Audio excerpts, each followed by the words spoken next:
오늘 말씀은 누가복음 15장 11절부터 32절의 말씀입니다. 함께 읽습니다. 또 이르시되 어떤 사람에게 두 아들이 있는데 그 둘째가 아버지에게 말하되 아버지여 재산 중에서 내게 돌아올 분깃을 내게 주소서 하는지라.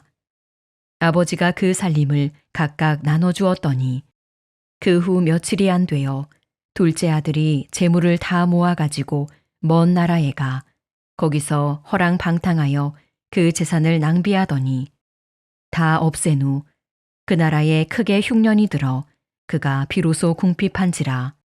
가서 그 나라 백성 중 한 사람에게 붙여 사니 그가 그를 들러 보내어 돼지를 치게 하였는데 그가 돼지 먹는 쥐염 열매로 배를 채우고자 하되 주는 자가 없는지라. 이에 스스로 돌이켜 이르되 내 아버지에게는 양식이 풍족한 품꾼이 얼마나 많은가. 나는 여기서 주려 죽는구나.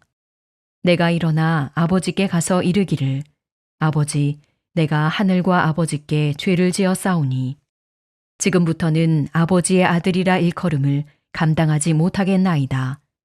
나를 품꾼의 하나로 보소서 하리라 하고 이에 일어나서 아버지께로 돌아가니라. 아직도 거리가 먼데 아버지가 그를 보고 측은히 여겨 달려가 목을 안고 입을 맞추니 아들이 이르되 아버지 내가 하늘과 아버지께 죄를 지어 싸우니 지금부터는 아버지의 아들이라 일컬음을 감당하지 못하겠나이다 하나. 아버지는 종들에게 이르되 제일 좋은 옷을 내어다가 입히고 손에 가락지를 끼우고 발에 신을 신기라. 그리고 살진 송아지를 끌어다가 잡으라. 우리가 먹고 즐기자. 이 내 아들은 죽었다가 다시 살아났으며 내가 잃었다가 다시 얻었노라 하니 그들이 즐거워하더라.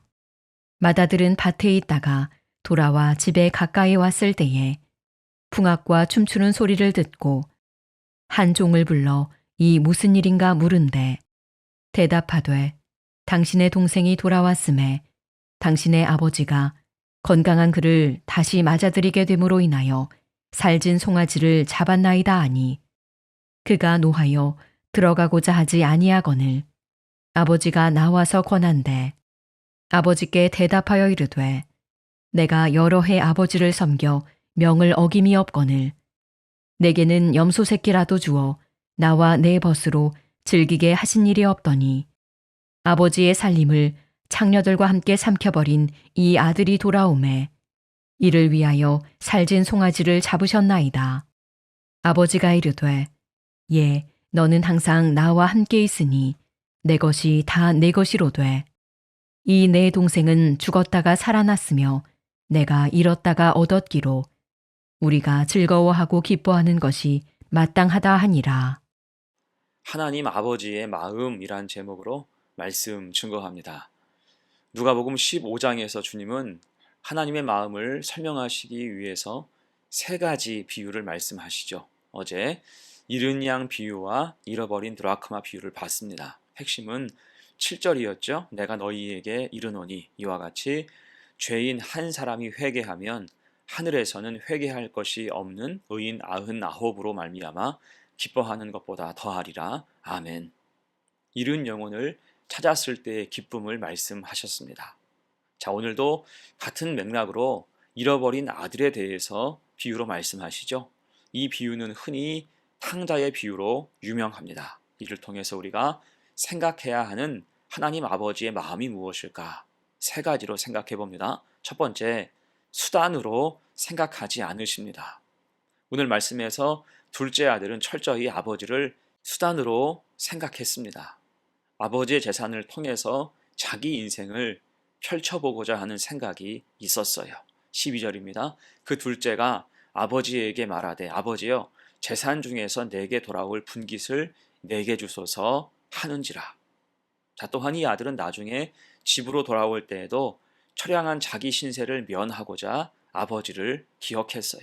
다시 말해서 이 아들은 아버지를 수단으로 생각했던 것입니다. 하지만 아버지는 아들을 수단이 아니라 목적으로 여기죠. 아들이기 때문에 투정을 받아 주었고 아들이기 때문에 몰골이 형편없어도 도덕적으로 미흡해도 환영했습니다. 수단으로 생각했다면 애초에 연을 다 끊었을 거예요. 돌아와도 문전박대했을 것입니다. 그러나 아버지는 있는 모습 그대로 그 아들을 다시 받아들입니다. 사랑한 까닭이죠. 20절입니다. 아직도 거리가 먼데 아버지가 그를 보고 측은히 여겨 달려가 목을 안고 입을 맞추니. 자, 그런 면에서 우리 하나님은 우리를 어떻게 보실까요? 결코 우리를 수단으로 보지 않으십니다. 대신 그 자체로 귀하게 보시는 거예요. 구원의 목적, 사랑의 목적으로 여기십니다. 우리가 대단한 일을 하지 않아도, 대단한 사람이 아니어도 하나님은 우리가 자녀이기 때문에 사랑하시는 것입니다. 이런 하나님 아버지의 마음을 깊이 아는 성도가 되시기를 축원합니다. 아멘. 두 번째예요. 아버지의 마음 두 번째, 과거에 매이지 않으십니다. 이제 모든 것을 탕진한 아들은 과거를 생각해요. 내 아버지에게는 양식이 풍족한 품꾼이 얼마나 많은가. 나는 여기서 줄여 죽는구나. 자, 그러니 당장 이 아들의 소망이 무엇입니까? 19절이죠. 지금부터는 아버지의 아들이라 일컬음을 감당하지 못하겠나이다. 나를 품꾼의 하나로 보소서 하리라. 자기가 한 짓을 생각하니 도저히 아버지의 아들이라 할 수 없을 것 같습니다. 자, 이 아버지가 어떻게 반응합니까? 오늘 아버지는 그 아들을 만나서 과거에 대해서는 한마디도 묻지 않았어요. 다만 불쌍히 여기고 아들에게 달려가서 목을 껴안고 입을 맞췄죠. 20절입니다. 이에 일어나서 아버지께로 돌아가니라. 아직도 거리가 먼데 아버지가 그를 보고 측은히 여겨 달려가 목을 안고 입을 맞추니. 여러분, 이 아버지는 왜 이렇게 했을까요? 당시에는 이런 관행이 있었어요. 어떤 사람이 큰 잘못을 범하고 죄를 지으면 동네 사람들로부터 격리를 당하고 벌을 받았는데 때로는 그 벌이 지나쳐서 돌에 맞아 죽기도 했습니다. 이때 먼저 그 사람에게 피해를 본 사람이 용서해주면 다른 사람이 그를 향해서는 더 이상 비판할 수 없었고 돌을 들 수도 없었어요. 자, 그래서 아버지가 이렇게 뛰어간 것은 누군가에게 정죄받기 전에 가장 빨리 용서를 선포하기 위해서였습니다.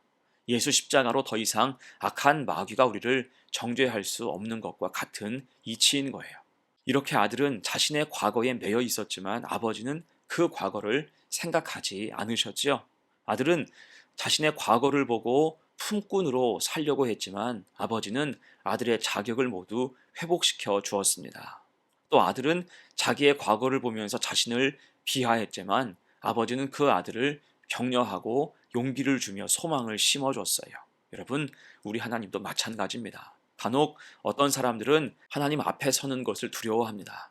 과거에 죄가 많아서 혹은 현재까지 그 죄의 영향 때문에 하나님께 돌아오는 것을 꺼려하기도 해요. 하지만 우리 하나님은 회개하고 돌아오면 모두 용서하시고 용납하시며 환영하십니다. 과거에 대해서는 묻지 않으시는 것은 물론 그 자녀됨의 자격을 회복하시고 미래와 소망을 허락하시며 반겨 맞아주십니다. 이 마음을 깊이 깨달아 알 때 우린 다시 하나님 앞에 설 수 있는 거예요. 그렇게 과거에 매이지 않으시고 소망으로 인도하시는 아버지의 은혜 아래 사는 성도가 되시기를 간절히 축원합니다. 아멘. 세 번째예요. 본문의 교훈 마지막 세 번째, 비교하지 않으십니다. 이제 작은 아들이 돌아와서 아버지는 기쁨이 가득했는데 갑자기 돌발 변수가 생겼죠. 내내 잘 있던 큰아들이 불평하며 불만을 토로하는 것입니다. 곧 비교하니까 지금 아버지 모습에서 서운함을 느끼는 거예요. 성실하게 살아온 자기보다 문제가 많은 저 작은 아들을 더 위한다고 생각한 까닭입니다. 여러분, 이 모습의 문제가 무엇입니까? 비교하기 시작하니까 괜히 기분이 상했다는 거예요. 왜 저런 놈을 다시 받아주시나? 그러니 지금껏 묵묵히 일한 자신이 답답하고 애처로워 보인다는 것입니다. 여러분, 비교가 그렇습니다. 비교는 잘 사용하면 스스로 굳건하게 하는 도구가 될 수 있지만 감정적으로 흐르면 스스로 무너지기도 합니다. 아담과 하와는 간교한 뱀의 유혹으로 하나님의 은혜를 비교하며 의구심이 생겼죠. 그렇게 선악과를 따먹게 됐습니다. 또한 가인은 자기 동생 아벨과 비교해서 자신이 하나님의 차별을 받는다고 생각했어요. 자기의 부족함과 연약함을 보지 못하고 스스로 연민에 빠질 때 동생을 극도로 미워하게 된 거지요. 이렇듯 비교를 잘못 사용하면 그 마음이 눌리고 우울감이 증폭됩니다. 은혜를 찬송하지 못하고 신세를 한탄하게 돼요. 지금 큰아들이 그러한 상태였습니다. 자, 그러자 아버지가 뭐라고 말씀합니까? 31절이에요. 아버지가 이르되 예 너는 항상 나와 함께 있으니 내 것이 다 너의 것이로 돼.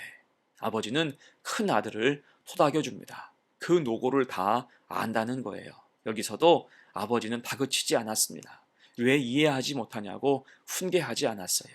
다만 그 상한 마음을 진심으로 위로해 줬습니다. 곧 비교하지 않으시는 거예요. 오늘은 작은 아들이 어렵게 돌아왔기에 그 기쁨을 더 표현한 것일 뿐 본질적으로는 작은 아들도 소중하고 큰 아들도 더없이 소중하다는 것입니다. 여러분, 우리도 그렇습니다. 하나님께는 모든 사람이 다 소중합니다. 자녀이기 때문이에요. 결코 다른 사람과 비교하지 않으십니다. 이에 우리도 함부로 비교해서는 안 될 거예요. 비교하면 만족이 불만족으로 바뀌고 기쁨이 슬픔과 좌절로 바뀌고 맙니다. 대신 하나님의 은혜에 만족하고 감사하며 살 때 주변을 축복할 수 있고 함께 웃고 함께 울며 더불어 살아갈 수 있게 됩니다. 그것이 우리 인생을 풍성하고 기쁘게 하는 힘이 되는 거예요. 그렇게 은혜에서 결코 이탈하지 않는 복된 성도가 되시기를 축원합니다. 아멘. 이제 말씀을 마무리합니다. 오늘 말씀으로 생각할 때 우리를 향하신 하나님 마음이 무엇입니까? 한마디로 우리의 아버지가 되신다는 거예요. 하나님은 우리를 수단이 아니라 목적으로 생각하시죠. 우리 자체를 귀하게 여기시는 겁니다. 또한 하나님은 과거에 매이지 않으세요.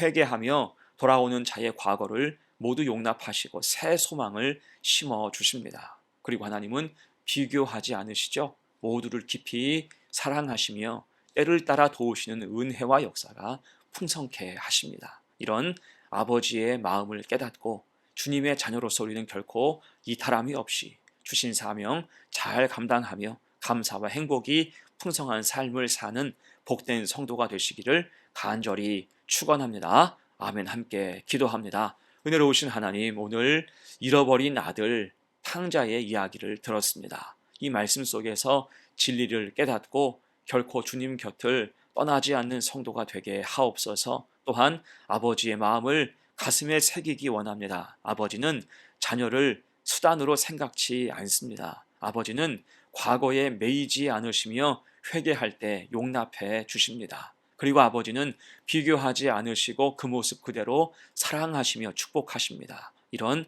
하나님 아버지의 사랑을 깨달아 변함없는 주님의 자녀로 살아가게 하옵소서. 감사드리며 예수님의 이름으로 기도합니다. 아멘.